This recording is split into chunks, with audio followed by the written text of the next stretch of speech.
Assalamualaikum. Halo teman-teman, apa kabar? Semoga kalian baik-baik saja ya.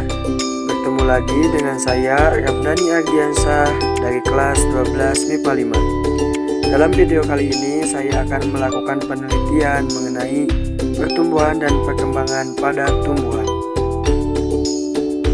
Dalam penelitian diperlukan alat dan bahan sebagai berikut: 1. Tanah, 2. Bibit kacang buncis, 3. polybag, 4. air, 5. pupuk kandang yaitu pupuk ayam dan pupuk domba.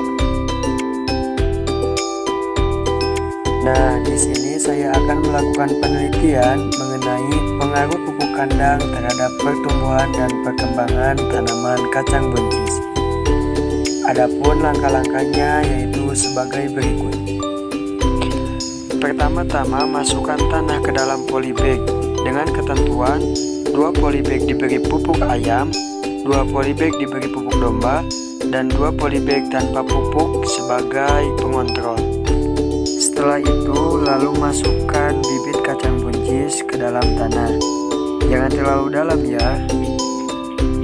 Pada penelitian ini kita akan melihat dari faktor pupuk kandang. Apakah pupuk kandang sangat berpengaruh terhadap pertumbuhan dan perkembangan pada tumbuhan atau tidak?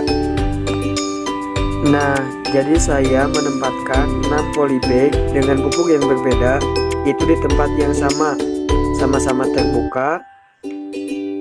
Selama berlangsungnya penelitian, jangan lupa disiram tanamannya. Itu pun jika cuacanya lagi musim kemarau. Dikarenakan tanaman kacang tumbuh setelah 1 minggu, maka saya melihat atau meneliti pertumbuhan ini dalam kisaran waktu 1 minggu sekali. Jadi saya meneliti minggu pertama, minggu kedua, minggu ketiga, sampai minggu ke-9, atau bisa dikatakan kurang lebih 3 bulan.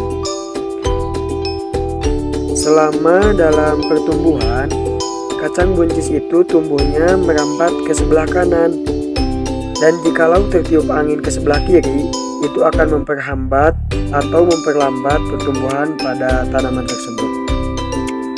Pada bulan pertama, kacang buncis yang diberi pupuk ayam itu mengalami pertumbuhan yang bagus, sangat cepat dibandingkan dengan pupuk domba ataupun tanpa pupuk. Nah, pada bulan kedua dan bulan ketiga itu pada pupuk domba, pertumbuhan kacang buncis itu cepat dibandingkan pupuk ayam dan tanpa pupuk. Nah, dapat kita lihat bahwa tanaman yang tanpa pupuk itu mengalami pertumbuhan yang sangat lambat dan juga memakan waktu yang hampir lama dibandingkan dengan yang dikasih pupuk, baik itu pupuk ayam ataupun pupuk domba. Nah, dengan begitu untuk menanam tanaman kacang buncis baiknya itu menggunakan pupuk ayam ataupun pupuk domba, karena itu akan mempercepat dalam proses pertumbuhan ataupun perkembangan pada tanaman.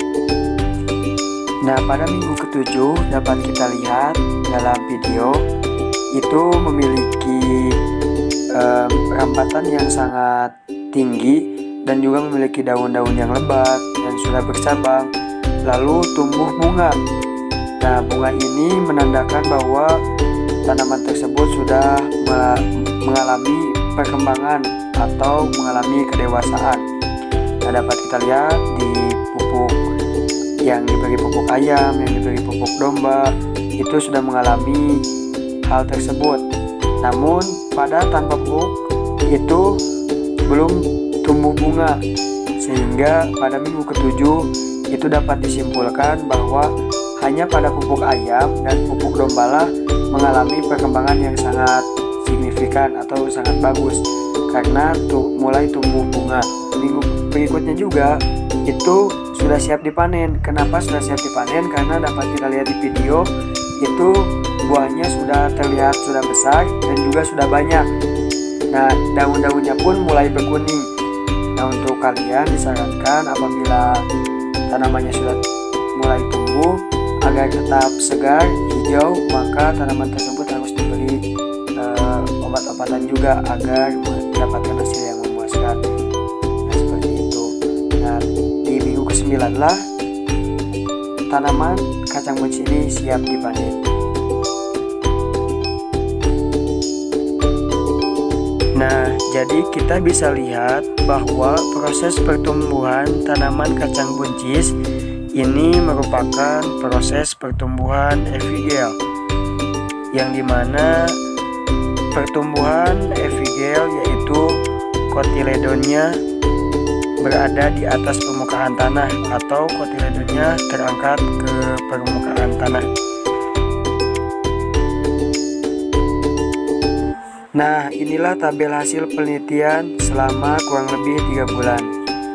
Dapat kita lihat di tabel bahwa pertumbuhan dan perkembangan itu sangat cepat pada polybag yang diberi pupuk ayam dan pupuk domba. Sedangkan pada polybag tanpa pupuk itu pertumbuhan dan perkembangannya lambat.